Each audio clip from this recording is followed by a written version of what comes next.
नाज़रीन, आज एक ऐसे इवेंट पर बात करेंगे जिसने पूरी दुनिया को हिला रखा है।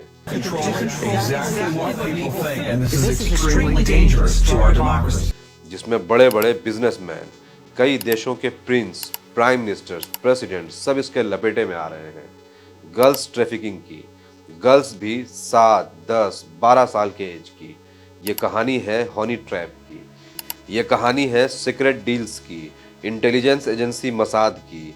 इस कहानी को mother of all conspiracy theories कहा जा रहा है। एप्स्टीन फाइल और जेफरी एप्स्टीन, एक आदमी जिसके पास कोई फॉर्मल डिग्री नहीं थी, कोई बड़ा बिजनेस एम्पायर नहीं था, मगर फिर भी पूरी दुनिया के बड़े बड़े लोगों से उसके कनेक्शंस थे। इस वीडियो में हम जानेंगे एप्स्टीन का इजराइल से कनेक्शन, वॉशिंगटन से लेकर तल अवीव तक उसके ताल्लुकात और एप्स्टीन की बनाई हुई दुनिया के बारे में। Bill Gates, former US president bill Clinton, current US president Donald Trump और वो सारे लोग जो न सिर्फ उसको जानते थे बल्कि उससे अच्छी दोस्ती थी, मगर ये लोग अब उसका नाम लेने से कतराते हैं, बचते हैं। Could you please give us your name? Jeffrey Epstein.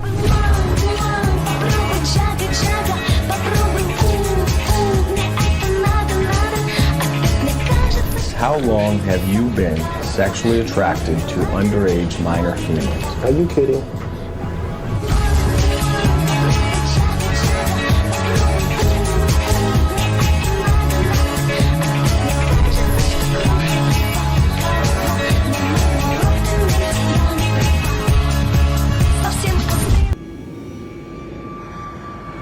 Jeffrey Epstein की अपनी एक दुनिया थी, दुनिया नहीं शायद दुनिया में जन्नत।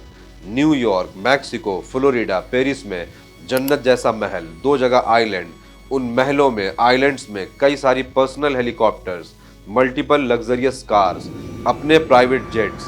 इंटरेस्टिंगली एक जहाज बोइंग 727 जिसको मीडिया में लोलिता एक्सप्रेस कहा जाता था।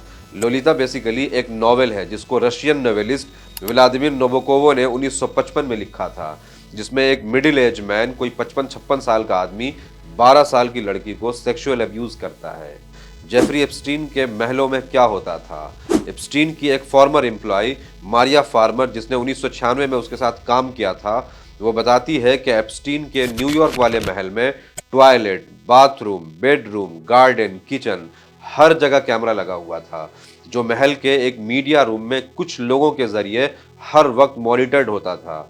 वो कहती हैं कि ये बिल्कुल ऑब्वियस है कि वहाँ लोगों के प्राइवेट मोमेंट्स को भी मॉनिटर किया जा रहा हो, कैप्चर किया जा रहा हो। So there was a door that looked like an invisible door with all this limestone and everything, and you push it and you go in, and I saw all the cameras. What it was like old televisions, basically, like stacked, you know, but they were monitors inside this cabinet, and there were men sitting here, and I looked on the cameras and I saw toilet, toilet, bed, bed, toilet, bed. I'm like, I am never going to use the restroom here, and I'm never going to sleep here. You know, I mean, it was very obvious that they were like monitoring private moments. कहते हैं कि Epstein के इन महलों में almost 1000 लड़कियां abuse हुई, जिन्हें basically बड़े बड़े influential personalities, businessman, politicians, activist, journalist, scientist, उन सब की रातें रंगीन करने के लिए भेजा जाता था। फिर उनके अय्याशी या प्राइवेट मोमेंट्स को रिकॉर्ड किया जाता। ये एक बहुत ही बड़ा और घटिया नेक्सस था, जहां एक तरफ यंग लड़कियों की ट्रैफिकिंग की जाती, उनको सेक्सुअल अब्यूज़ किया जाता, उन सेक्सुअल अब्यूज़, उन मोमेंट्स की वीडियोस बनाई जाती, उन वीडियोस के ज़रिए फिर लोगों को ब्लैकमेल किया जाता। सवाल सिर्फ ये नहीं है कि जेफरी ने ऐसा क्यों किया, बल्कि असल सवाल ये है कि उसको ऐसा करने किसने दिया और इस काम से किसको फ़ायदा हो रहा था। इसको समझने के लिए हमें जेफरी के पास्ट में जाना होगा। जेफरी एप्स्टीन की पैदाइश एक lower middle class Jew family में हुई। उसके फादर सेमोर जॉर्ज एप्स्टीन एक गार्डनर, एक माली थे। 21 साल की उम्र में Epstein as a math teacher Dalton School Manhattan में पढ़ाने लगा। कहते हैं कि वहाँ के हेड मास्टर डोनाल्ड बार, जो एक ज्यू था, उसने एप्स्टीन को हायर किया था, मगर आयरोनिकली 2 साल बाद ही बुरे कैरेक्टर, बैड बिहेवियर और पुअर परफॉर्मेंस की वजह से एप्स्टीन को स्कूल से निकाल दिया गया।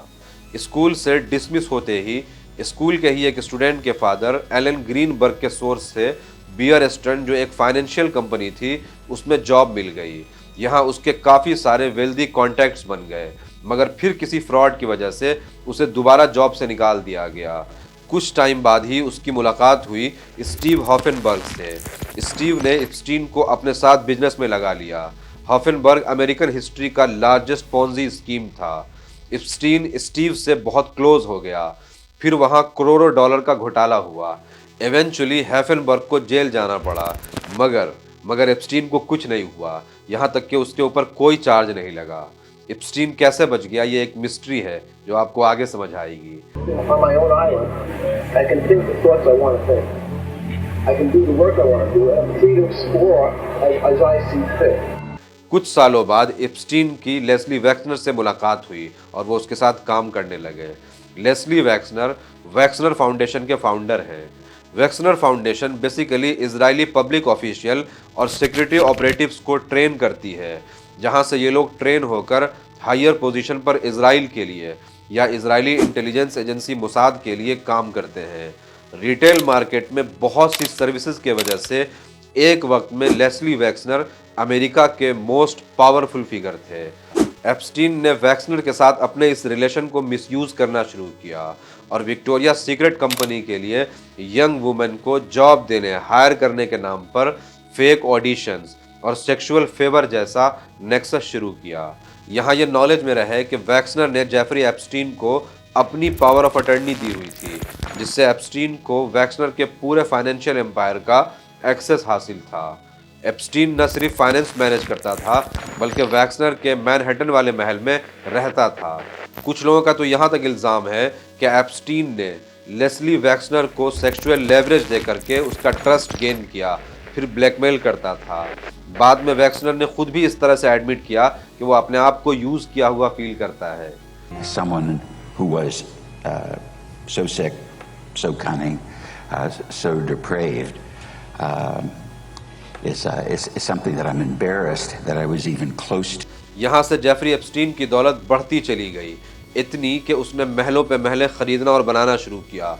उन महलों में private jets, helicopters, luxurious cars, young girls और अय्याशी की सारी चीज़ें भर दी। एप्स्टीन अचानक इतना अमीर कैसे बना? उसको अमीर बनने की क्या ज़रूरत थी? ये सवाल हमें पहुंचाता है एक मेगा ग्रुप तक, जिसमें ultra wealthy pro Israeli philanthropist लोग हैं। लेस्ली वैक्सनर इसके फाउंडिंग मेंबर थे। ये ग्रुप सिर्फ चैरिटी डोनेशन नहीं, बल्कि स्टेट के पॉलिसीज़ को शेप देते, पॉलिटिकल कैंपेन को फंड करते। ये लोग नेशनल इंटरेस्ट और प्राइवेट वेल्थ के बीच में काम करते। इतने पावरफुल लोगों के बीच में अब जेफरी एप्स्टीन था। एप्स्टीन के पास एक ब्लैक बुक थी, जिसमें ग्लोबली इन्फ्लुएंस करने वाले टाइकन और उसके सो कॉल्ड क्लाइंट्स की डिटेल थी, जिसमें Bill Clinton, Donald Trump, Alan Dershowitz, Bill Gates, US senator George Mitchell, Prince Andrew, US ambassador Bill Richardson, scientist Stephen Hawking, scientist Marvin Minsky, actress Naomi Campbell, Chris Tucker, Ehud Barak Israel के former prime minister हैं। इसमें से ज़्यादातर लोग Epstein के frequent guest थे। सवाल यह है कि एक आम आदमी कैसे बड़े बड़े प्रेसिडेंट, प्राइम मिनिस्टर और पॉलिटिशियन का फिक्सर हो सकता है, उनका एजेंट बन सकता है, और सबसे इम्पॉर्टेंट, ऐसा क्यों है कि उसके आसपास के सारे लोगों में एक बात कॉमन है, और वो है इजरायली कॉज, ज़ायनिस्ट नेटवर्क और मेगा ग्रुप। आप एप्स्टीन के केस को जितना गौर करेंगे, आपको उतना ज़्यादा प्लानिंग और सिस्टमिक स्ट्रक्चर नज़र आएगा। एप्स्टीन की रीच, उसका पर्पस और उसको किसकी प्रोटेक्शन हासिल थी, इसको समझने के लिए आपको एक शख्स को समझना होगा, गिज़लीन मैक्सवेल, एप्स्टीन की सबसे क्लोजेस्ट पार्टनर, एलिजेड गर्लफ्रेंड, एक औरत जो यंग लड़कियों को पार्टीज होस्ट करने के लिए रिक्रूट करती थी, वो अंडर एज लड़कियां जो फिर सेक्सुअली अब्यूज होती थी। Dash across to the school or the park or wherever she was going, and she would like write down her phone number for a child, a young girl, and then I'd see that child at the house, and she'd say they're auditioning. You know, I found a model in the park. Ghislaine Maxwell कोई normal woman नहीं, बल्कि वो अपने आप में एक legacy थी, क्योंकि उसके फादर रॉबर्ट मैक्सवेल थे। रॉबर्ट मैक्सवेल एक मीडिया टाइकन, एक member of parliament of United kingdom, mirror group newspaper के ऑनर, इसके साथ ही वो और भी कुछ थे। कहते हैं कि काफ़ी लंबे वक्त तक उनके मोसाद ऑपरेटिव से काफ़ी गहरे ताल्लुकात थे। जब उनका 1991 में अपने याक से गिर करके सस्पिशियस सर्कमस्टांसेस में मौत हुई, तो इजराइल ने उन्हें as a national hero burial दिया और उन्हें माउंट ऑफ ओलिव्स पे दफन किया गया। उनके फ्यूनरल को 6 फॉर्मर इजरायली इंटेलिजेंस के चीफ और उस वक्त के प्राइम मिनिस्टर यक शमीर ने अटेंड किया था। प्राइम मिनिस्टर यक शमीर ने उनके लिए कहा था कि he did more for Israel than can be told. Robert Maxwell के मौत के बाद उनकी बेटी गिज़लीन मैक्सवेल न्यूयॉर्क शिफ्ट हो गई और ऑलमोस्ट इमीडिएटली वो एप्स्टीन की बहुत क्लोज हो गई। ये दोनों साथ में elite circles, political fund raisers, royal palaces और बिलियनियर्स के पार्टीज में पार्टिसिपेट करते। वो पार्टीज में क्या करते, इसको एक Israeli intelligence officer Ari Ben Menashe claim करते हैं कि एप्स्टीन और गिज़लेन मैक्सवेल इजरायली इंटेलिजेंस के साथ 1980 से काम कर रहे थे।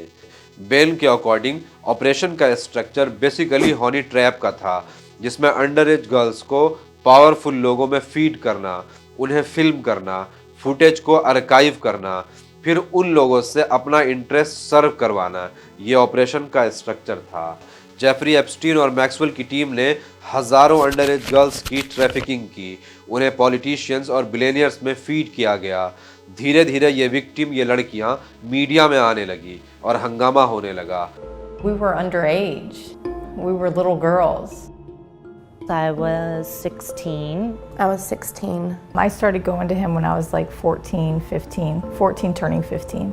तब 2006 में FBI ने बहुत से एविडेंसेस कलेक्ट करके एप्स्टीन के खिलाफ एक स्ट्रॉन्ग केस बनाया। एप्स्टीन न सिर्फ अरेस्ट हुआ बल्कि जेल गया और ऐसा लग रहा था कि अब वो सारी उम्र जेल में ही रहेगा। फिर अचानक सब कुछ सोल्व हो गया।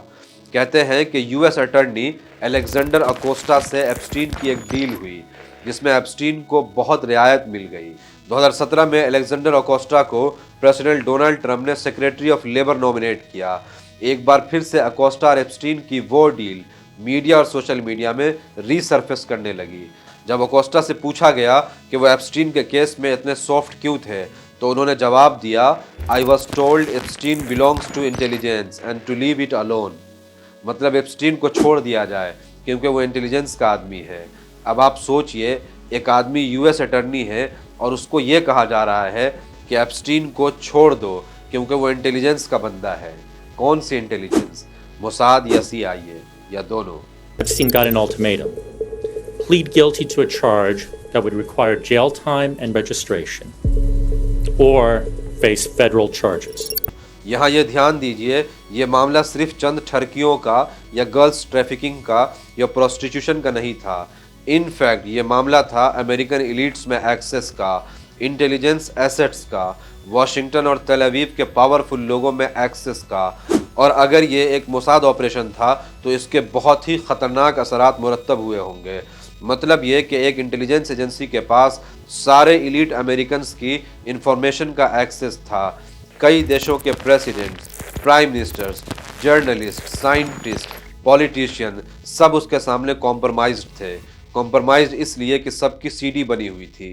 इसीलिए जेफरी एप्स्टीन न सिर्फ प्रोटेक्टेड था बल्कि एक बड़ी इंटेलिजेंस एजेंसी और एक देश के लिए बहुत यूजफुल था। The American government is sort of trapped by the Israelis. Jeffrey Epstein is one of their tools to trap them. They trapped a number of U.S. presidents by using Jeffrey Epstein. And it wasn't only about sex, it was also the money issue. Where was the money coming from? चूंकि America एक so called democratic country है जहां कहने को freedom है और लोगों के ह्यूमन राइट्स प्रोटेक्टेड हैं, ऐसा कहा जाता है। इसी वजह से ये मामला गर्माता रहा और एप्स्टीन को 2019 में री-अरेस्ट किया गया। 66-year-old billionaire financier Jeffrey Epstein was in court today for allegedly engaging in sex trafficking crimes. How serious are these charges against Epstein, David? सवाल ये है कि फर्स्ट अरेस्टिंग के बाद एप्स्टीन कैसे बच गया था। शायद इसीलिए दिखावे के लिए अलेक्जेंडर अकोस्टा को जुलाई 2019 में रिजाइन करना पड़ा। And I want to thank Alex Acosta. He was a great secretary. 2020 में जेफरी एप्स्टीन की पार्टनर मैक्सवेल को सेक्स ट्रैफिकिंग के लिए अरेस्ट किया गया। We moved when we were ready. And Miss Maxwell was arrested without incident. 2021 में उसे 20 साल की सजा हुई। Helped him exploit girls who were as young as 14 years old. Trump ने एक बार ये कहा था कि वो एप्स्टीन की सारी फाइल्स, सारे डॉक्यूमेंट्स को रिलीज करवाएगा। Would you declassify the Epstein files? Yeah, I would. 18 नवंबर 2025 को एप्स्टीन फाइल ट्रांसपेरेंसी एक्ट पास हुआ, जिसमें था कि 30 दिन में सारी फाइल्स को रिलीज किया जाए। 19 दिसंबर 2025 सारी एप्स्टीन फाइल रिलीज करने की लास्ट डेट थी। 19 दिसंबर को ऐसा कहा जा रहा था कि बहुत हंगामा होगा, कई देशों में हो सकता है सरकार गिर जाए।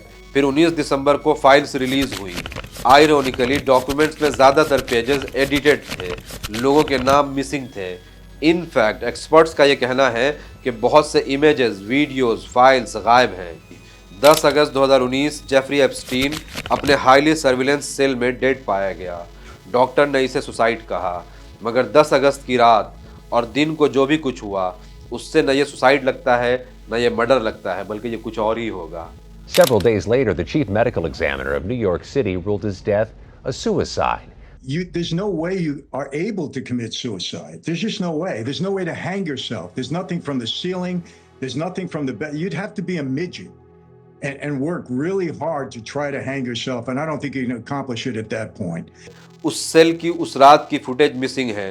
जो 2 गार्ड उसको प्रोटेक्ट कर रहे थे वो भी उस दिन ड्यूटी पर नहीं थे, और कैमरा भी मिस्टीरियसली स्टॉप था। New information tonight in the death of convicted sex offender Jeffrey Epstein that's sure to add fuel to the conspiracy theories. Federal prosecutors say surveillance video from Epstein's suicide attempt less than 3 weeks before he was found dead in his cell was destroyed.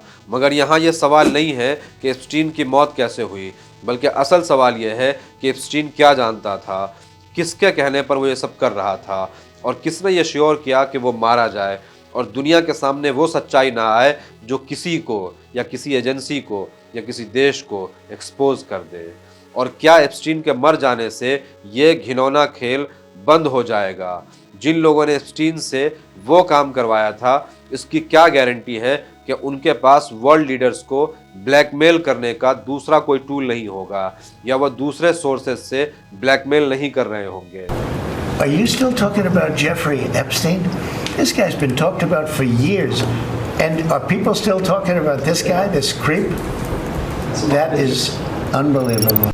बचपन में मस्जिद के मौलाना कहते थे कि हर चीज़ में यहूदियों की साजिश है।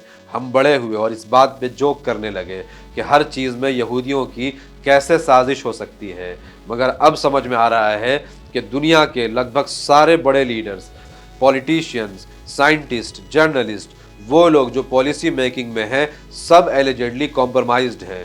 कॉम्प्रोमाइज्ड भी ऐसे कि सब की गंदी गंदी सीडी बनी हुई है और वो मुसाद के थ्रू इजराइल के इंटरेस्ट को सर्व कर रहे हैं। इमेजिन कीजिए, जेफरी एप्स्टीन एक ज्यू था, उसकी मदद करने वाले ऑलमोस्ट सारे ज्यूज थे, वो काम भी ज्यूज के लिए और इजराइल के लिए कर रहा था। जस्ट इमेजिन, अगर वो मुसलमान होता तो क्या ये न्यूज़ ऐसे ही दब जाती? एंड में ये समझ लीजिए कि हमारी दुनिया के लगभग सारे बड़े लीडर्स और इंटरनेशनल कम्युनिटी कॉम्प्रोमाइज्ड हैं, और आपके मुखालिफिन आपके खिलाफ इस हद तक गिर सकते हैं कि आप सोच भी नहीं सकते। उम्मीद करता हूँ ये वीडियो आपको इन्फॉर्मेटिव लगी होगी। इसको ज़्यादा से ज़्यादा शेयर करें। कमेंट में ज़रूर बताएं कि वीडियो आपको कैसा लगा। Thank you.